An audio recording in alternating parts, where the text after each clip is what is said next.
Wordplay, old school na rin yun eh.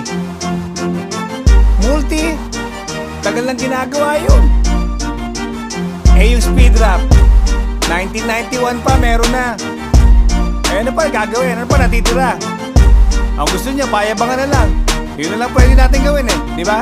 Yeah! Pansin niyo ba 3 dekada? Lagi kong patutsada. Pag hindi ka mayabang na rapper, tweet ka na, ikaw ay nada. Nada, search Google, ibig sabihin wala kang bilang. Wala kang numero sa Tagalog rap, so bakit ka pa isinilang? Sana ginugol mo na lang para hindi ka na nag-google. Tataniman mo na paniniwala, tapos hindi rin pala bubukol. Sa lipak na oras, pagod, hirap at salapi na ang pagiging isang sikat na rapper. Di pala madali, kasi wang mali, kayo'y tali. Nagmamadali, teka sandali. Bago pala maging rapper, dapat ikay tuli. At hindi ka support ng malungkot, sabay suot ng damit na pang maangas, mamalok, pamburot. Andrew E. pag inakyat and tablado, speedback sa inyo microphone. Pag hawak ko, may bangungod sa